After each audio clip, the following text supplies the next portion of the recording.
ሰላም የነዳጅ ዋጋ ጭማሪ ያሳየ። በነዳጅ ዋጋ መጨመር ምክንያት ለሚያማርሩ ሰዎች ነዳጅ ውድ ከሆነና ገንዘብ ከሌላችሁ ቤት ተቀመጡ የት ነው የምትሄዱት የሚል ያልተጠበቀ ምላሽ ተሰጥቷል። መንግስት ዋነኛ ትኩረቱ ለአውሮፕላን ነዳጅ እንደሚሰጥም ታውቋል። ከነዳጅ ዋጋና ዋጋውን በተመለከተ ከቀረበው ጥያቄ ጋር የተያያዙ ዝርዝር መረጃዎችን አንድ በአንድ ወደ እናንተ እናደርሳለን። እስከ መጨረሻው አብራችሁን ቆዩ። በመካከለኛው ምስራቅ እየተባባሰ የመጣው ውጥረት በዓለም አቀፍ የነዳጅ ገበያ ላይ ከፍተኛ ተጽዕኖ ማሳደሩን ቀጥሏል። በዛሬው ዕለት የብሬንት ድፍድፍ ነዳጅ ዋጋ በ1.3 በመቶ ጭማሪ አሳይቶ በበርሜል $106.6 ሲገባ የአሜሪካው ዌስት ቴክሳስ ደግሞ በ1 በመቶ አድጎ $95.3 ደርሷል። ይህ የዋጋ ንረት የታየው በአሜሪካና በኢራን መካከል የነበረው የሰላም ተስፋ በመዳከሙና ቁልፍ በሆነው የሆርሙዝ ወሽመጥ ላይ የንግድ ፍሰቱ በመገደቡ እንደሆነ ታውቋል። የዲፕሎማሲው ጥረት መጓተቱ የታወቀው ፕሬዚደንት ዶናልድ ትራምፕ የልዩ መልእክተኞቻቸውን ወደ ፓኪስታን ሊያደርጉ የነበረውን ጉዞ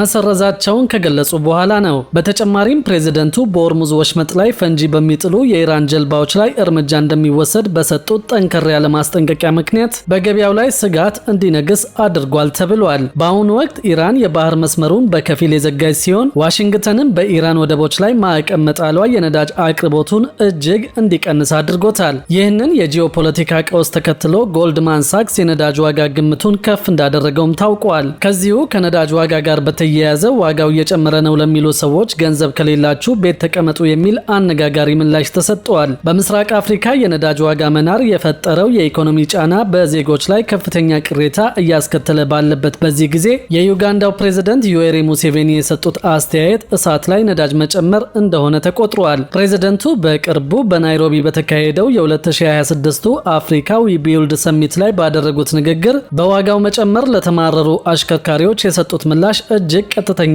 ያልተጠበቀ ነበር። ፕሬዝዳንቱ በንግግራቸው ወቅት የነዳጅ ዋጋ መናር ያስከተለውን ጩኸት አጣጥለውታል። በየመንገዱ ለምትሄዱ ሰዎች ስል ፕሬዝዳንት ሩቶን ላስቸግራቸው አልፈልግም ያሉት ሙሴቬኒ ነዳጅ ውድ ከሆነና ገንዘብ ከሌላችሁ ቤት ተቀመጡ የት ነው የምትሄዱት ሲሉ ጠይቀዋል። በተለይም በየመጠጥ ቤቱና በጭፈራ ቤቶች ለሚንቀሳቀሱ ሰዎች ጉዳያቸው እንደማያሳስባቸው በግልጽ ተናግረዋል። እንደ ፕሬዝዳንቱ ገለጻ የመንግስታቸው ዋነኛው ትኩረት በየብስ ትራንስፖርት ላይ የሚውለው ነዳጅ ሳይሆን የአውሮፕላን ነዳጅ እንደሆነም ነው ያስታወቁት። አውሮፕላኖች ለቱሪዝምና ለወጪ ንግድ ወሳኝ በመሆናቸው የነሱ የነዳጅ ዋጋ መጨመር በሀገሪቱ ኢኮኖሚ ላይ የከፋ ጉዳት እንደሚያደርስ በመግለጽም ለዚህ ዘርፍ ቅድሚያ እንደሚሰጡ አስታውቀዋል። ይህ የፕሬዝደንቱ ንግግር በዩጋንዳና በጎረቤት ሀገራት ዜጎች ዘንድ ከፍተኛ ቁጣን ቀስቅሰዋል። ብዙዎች ፕሬዝደንቱ የነዳጅ ዋጋ መጨመር በምግብና በመሰረታዊ ፍላጎቶች ላይ የሚያስከትለውን የዋጋ ግሽበትን ችላ ብለውታል በሚል እየተቹት ይገኛሉ። በክልሉ የነዳጅ ዋጋ በከፍተኛ ሁኔታ እየጨመረ ባለበት በዚህ ጊዜ የሙሴቬኒ ቤት ተቀመጡ ምክር ለብዙዎች ከህዝብ ስሜት የራቀ አስተያየት እንደሆነባቸው ነው የተገለጸው። ከዚህ ጎን ለጎን የነዳጅ ዋጋ በከፍተኛ ዋጋ በሚሸጥበት ሂሳብ ለቀጣይ 1 ዓመት እንደሚቀጥል ተነግሯል። ይህንን ከግምት በማስገባትም የነዳጅ ብድር ጥያቄ የሚያቀርቡ ሀገራት ቁጥር እየጨመረ እንደሚገኝ የደረሰ መረጃ ያመለክታል። በመካከለኛው ምስራቅ እየተካሄደ ያለው ጦርነት በዓለም አቀፍ የነዳጅ ዋጋና በአቅርቦት ሰንሰለት ላይ በፈጠረው ከፍተኛ ጫና ምክንያት ከ12 በላይ የሚሆኑ ሀገራት አዲስ የብድር ድጋፍ ለመጠየቅ መገደዳቸውን የዓለም አቀፍ የገንዘብ ድርጅት IMF ዋና ዳይሬክተር ክሪስታሊና ጆርጂየቫ አስታወቁ።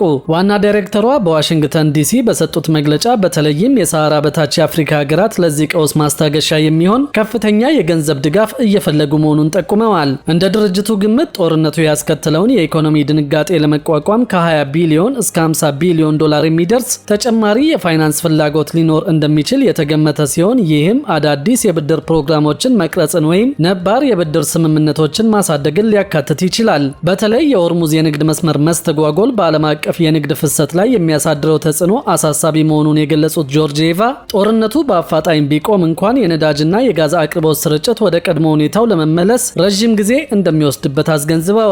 በዚህ ምክንያትም የ2026 የዓለም ኢኮኖሚ እድገት ቀደም ሲል ከተተነበየው 3.1 በመቶ ዝቅ ብሎ ወደ 2.5 በመቶ ሊወርድ እንደሚችልና የነዳጅ ዋጋም በአማካይ እስከ $100 ሊደርስ እንደሚችል ተተንብዮአል። ይህን ማለት ከጦርነቱ በፊት $70 የነበረው የነዳጅ ዋጋ አሁን ዋጋው በሚሸጥበት ዋጋ ለቀጣይ 1 ዓመት ገደማ ሊቀጥል እንደሚችል ማሳያ መሆኑ ተገልጿል።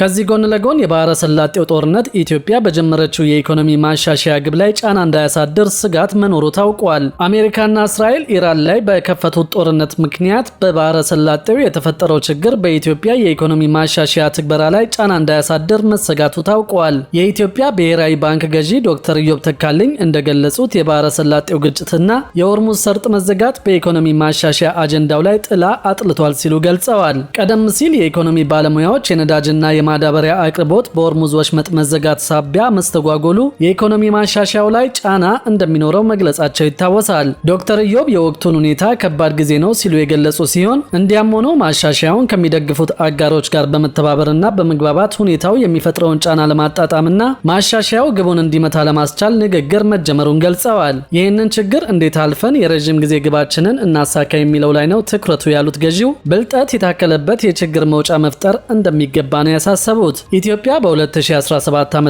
የጀመረችው የ4 ዓመት የኢኮኖሚ ማሻሻያ በዓለም ባንክና በአይኤምኤፍ ገንዘብ ጭምር የሚደገፍ መሆኑ ይታወቃል። በማሻሻያው አጋሮች ድጋፍ ለማድረግ ከኢትዮጵያ መንግስት የሚጠብቁት አንዳንድ ለውጦች መኖሩም ይታወቃል።